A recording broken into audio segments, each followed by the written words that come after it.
Hmm. Hello, guys, and welcome back to another live stream.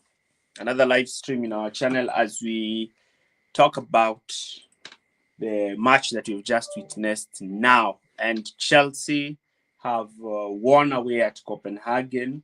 Was it a game that you expected Chelsea to win? No. And this game had different dynamics to it, especially when you're trying to observe the game throughout the 90 minutes. And it was more about how did Chelsea play? Because the way Chelsea played it was very different. The Chelsea that we saw in the second half, the Chelsea that we saw in the first half is quite different. Mm, what I actually noticed in this game is the way that Chelsea played. Is the way that Chelsea played in the first half. If there is one first half that I've seen that is so terrible, is the first half that Chelsea have played today. The first half was so poor. It everybody was disappointed with the first half, and that made Enzo Maresca make some interesting changes, especially towards the second half. But let's talk about the game. It's a well-deserved win. It's away at Copenhagen. We conceded a needless goal. I think Cucurella should have done better during that cross, because when you take a 2-0 victory, the tie is over when they come to Stamford Bridge. But it is a win. It is a win. Chelsea have won a game, so we cannot be sad that Chelsea have won a game. But we can try to speak about the game. We can try to explain how the game was and what we really expected in that game. So, for instance, let's start talking about the first half. Let's look at the lineup first. We saw some interesting players in Chelsea's lineup, and I just want to talk about some of those players that we saw in the lineup, because the lineup itself indicated that Maresca had not taken this game seriously. But overall, the management of the squad had been great. Now, the first thing that we automatically notice is this Malo Gusto, who started at left back and was supposed to play as a left winger when we had the ball, especially down the left-hand side. The game was so weak, considering how poor Dewsbury Hall also has been. Actually, Dewsbury Hall was so poor throughout the 90 minutes. And Malo Gusto's task was supposed to bomb forward and generate the win. I really did not understand why Maresca decided to play Gusto. Now, Gusto is out injured. And Chelsea's injury list keeps on growing day by day by day. And we also saw Muheka starting at number 9. I thought he was really passive and really lethargic. But in particular, in the first half, the only player who Chelsea could look to try and look for something from was Cole Palmer. I was not happy with the runs that Tyreek George was making in the first half. Sometimes he used just to ball watch rather than to look and occupy the space, especially when Palmer is looking to vacate that space. And the movement, even by the number 9, were not so great. And you could clearly see how Chelsea struggled when they were looking to have that player playing as the number 9. Dewsbury Hall and Gusto down the right-hand side, we did not have that perfect combination between the two of them. Gusto would receive the ball and probably try to take on another player, but Dewsbury Hall, whenever he received the ball, he just passed the ball backwards. Whenever Dewsbury Hall received the ball in an advanced position, he looked in front, did not have the confidence to take on a player or the confidence to play the ball forward. He just passed the ball backwards. It was like passing a ball towards a wooden board. So whenever you pass the ball, it bounces back to you.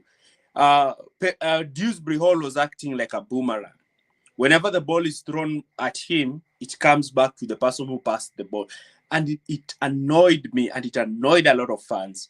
And throughout the game, Dewsbury Hall has not been quite great. You ask yourself, but this was the position that Dewsbury Hall was playing at Leicester.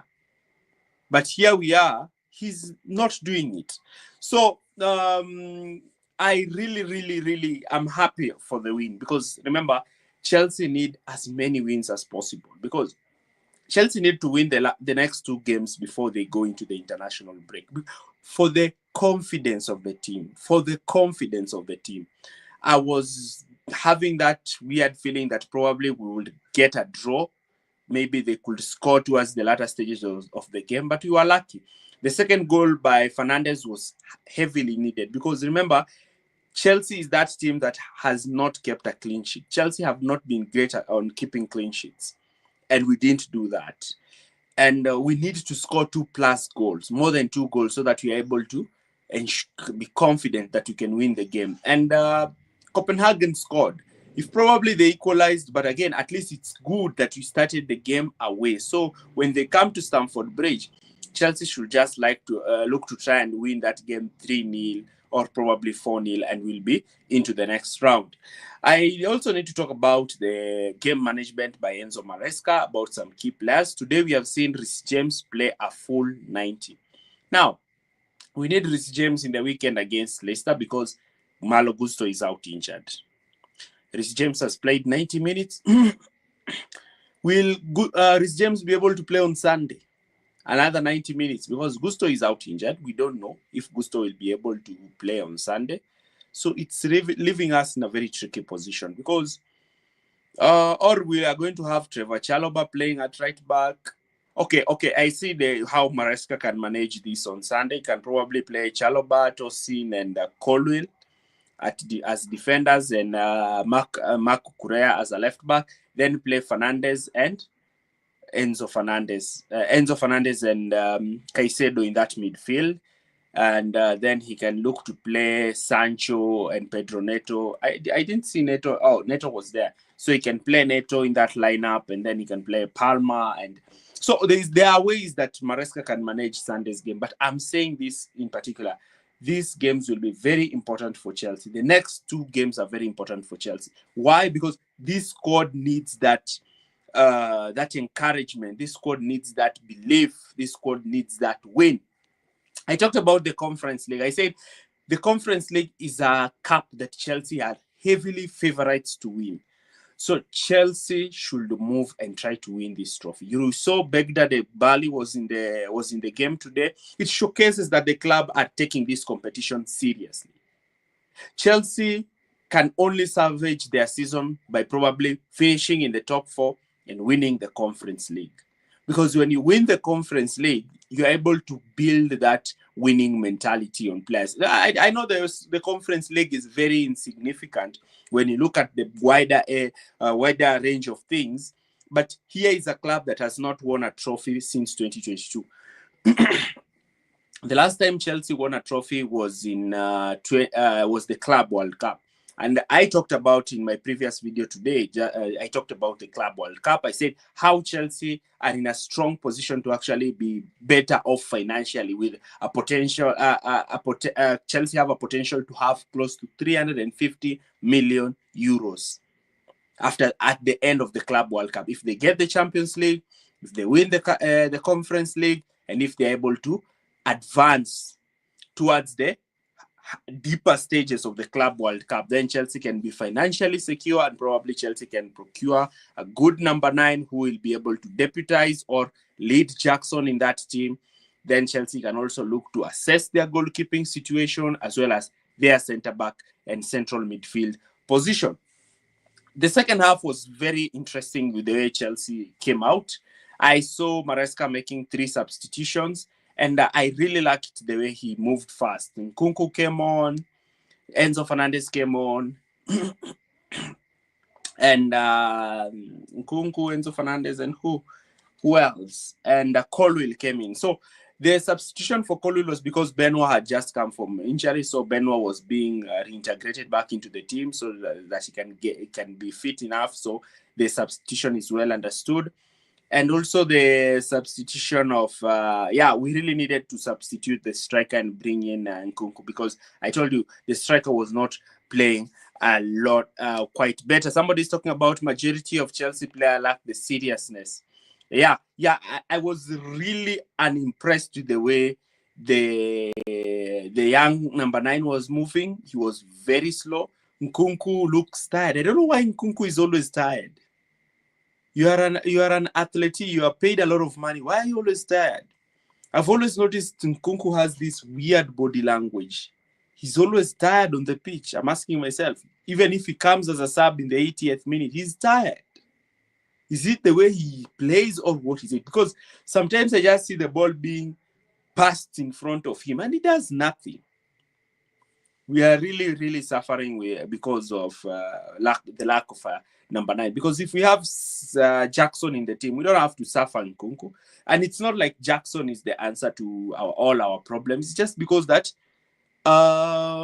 we are finding ourselves in a situation where Jackson is the most competent player that we have at the team at the moment. So Chelsea are finding themselves close and inching closer to go to the quarterfinals of the Conference League.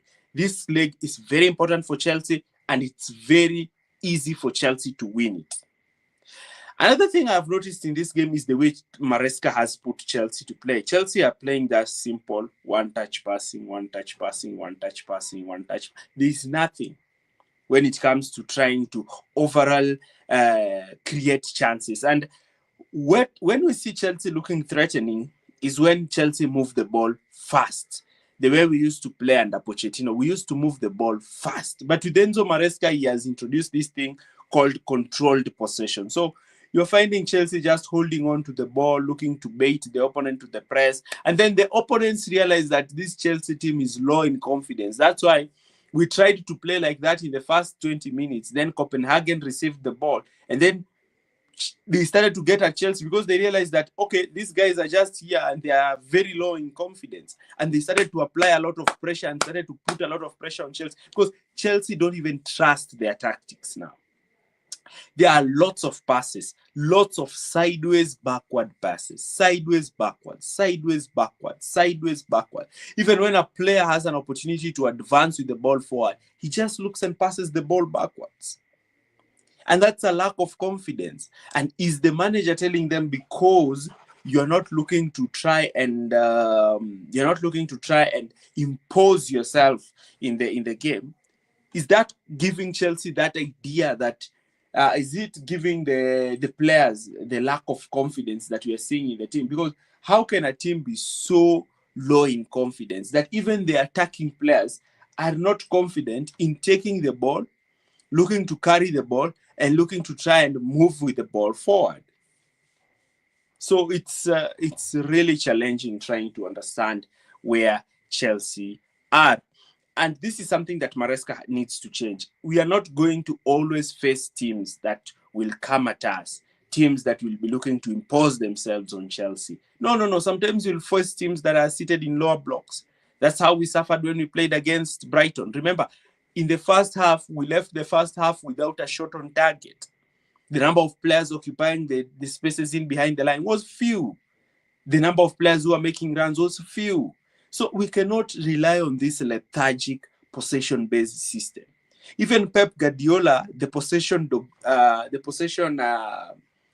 dogmatic manager, is adapting. We are seeing Pep this season looking to go more direct, asking Haaland to go more direct, using Marmoush to go direct. We are noticing there is sudden change in football.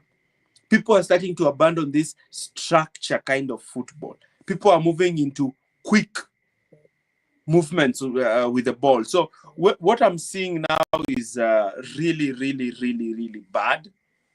It's really bad. It's not something that I really want to see.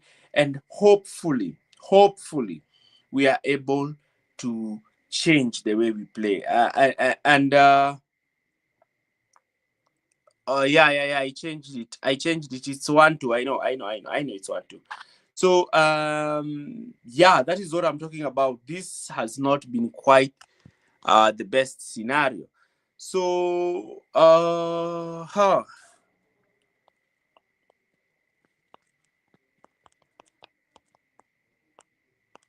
So this is something that I just want to finish up here. Sorry.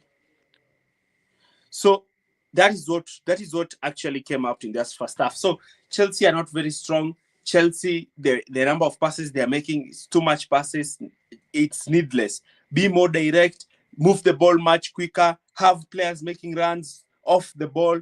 You see, we need players who are looking to make runs when Chelsea do not have the ball. Not players who are looking to sit and just wait for the ball to come to them. Because if you don't make that initiative, if you don't remember, Chelsea scored the opening goal because they attempted a shot on goal.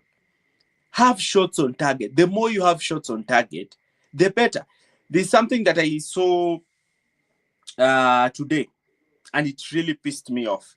Remember in 2023, when Chelsea were hiring Mauricio Pochettino, remember that Luis Enrique came to the club. He came to the club with a plan. Look at how PSG are playing. Yes, I know they lost to Liverpool yesterday, but look at the way PSG are playing. That could be us. But you see, the board opted that we don't want Luis Enrique, a treble winner. We want to bring in Pochettino. Then they sacked Pochettino after 1 year. Then here is Enzo Maresca, who wants to bring in Pep Guardiola's tactics at Chelsea. And even Pep himself is not using those tactics. This tactic of suffocating opponents deep, then trying to break down lower blocks. I don't know why we are supposed to break down lower blocks. Last season, and in the first half of the season, when we still had that Pochettino ball in us, we were very good in making those transition moments. The only thing that Maresca should have done is knowing how to control the leaking goals when Chelsea are. Because whenever you see Chelsea attacking, their best way of attacking when they were playing in the latter stages of Mauricio Pochettino and in the first half of the season, you notice that Chelsea were scoring a lot of goals through counter-attacking opportunities. Nowadays, we have counter-attacks. Do you know what we are doing? We are carrying the ball forward, we are waiting, then we are passing the ball backwards. Why are we passing the ball backwards? What is the point of having 80% ball possession with 0 shots on target? What kind of nonsense is this?